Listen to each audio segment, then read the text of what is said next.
ஆண்டவர் உங்களுக்கு கொடுக்கிற ஒரு வார்த்தை, அதை நீங்க மனசில் ஆழமா பதித்து கொள்ளணும். ஒரு பக்தன் ஆண்டவரை நோக்கி வேண்டிக் கொள்ளும் பொழுது தேவன் கொடுத்த அருமையான பதில்.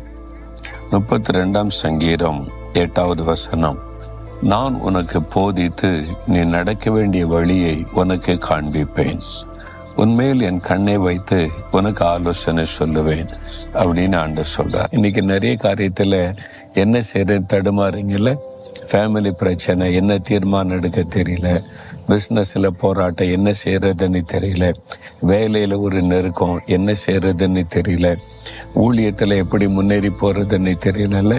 கொஞ்சம் காத்துருங்க. தெய்வ சமூகத்தில் அமர்ந்திருந்து இந்த வசனத்தை சொல்லி, உன் மீது என் கண்ணை வைத்து ஆலோசனை சொல்லுவேன்னு சொன்னீங்களே, எனக்கு இதில் ஆலோசனை வேணும்னு நீங்க ஜெபித்து பாருங்க. முதல்ல ஜெபம் பண்ணுங்க. ஒரே நாள்ல பதில் வராது. சில சமயம் ஆண்டவரோட நெருக்கமா வாழ்ந்தீங்கன்னா ஒரே நாள்ல டக்குன்னு பதில் வரும். சில சமயம் சில நாட்கள் ஆகும். சில காரியத்துக்கு ஆண்டவர் பதில் கொடுக்க பொறுமையா காத்திருந்து ஜெபித்து தேவனுடைய ஆலோசனையின்படி செய்யுங்க. உங்களுடைய காரியத்துல ஜெயம் உண்டாகும். அதைத்தான் என் ஊழியத்துல நான் பார்க்கிறேன்.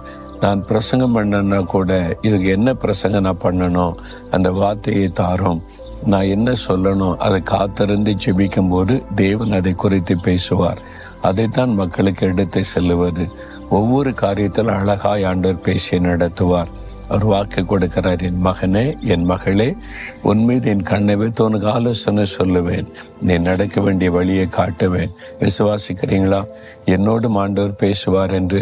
அவர் நேரில் மனுஷனை போல வந்து பேச மாட்டார். நம்முடைய ஆவியில அவர் பேசுவதை நம்ம அறிய முடியும். வேதத்தை தியானித்து ஜெபம் பண்ணி காத்திருக்கும் போது, விசேஷமா பரிசுத்தாவினால் நிறைந்து நீ அந்நிய பாஷையில ஜெபம் பண்ணி மாம்ச கிரியைகளை கீழ்ப்படுத்தி ஆவில நிறைந்திருக்கும் பொழுது பரிசுத்தாவினர் மூலமாய் நம்முடைய ஆவியில் அவர் பேசுவது தெளிவாய் நமக்கு தெரியும்.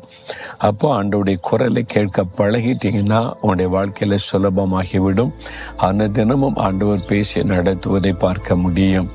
கொஞ்ச நாள் நீங்க கஷ்டப்பட்டு டைம் கொடுத்து காத்திருந்து ஜெபித்து இந்த அனுபவத்துக்குள்ள வந்துட்டீங்கன்னா தினந்தோறும் உங்களுடைய அனுபவமாய் மாறிவிடும்.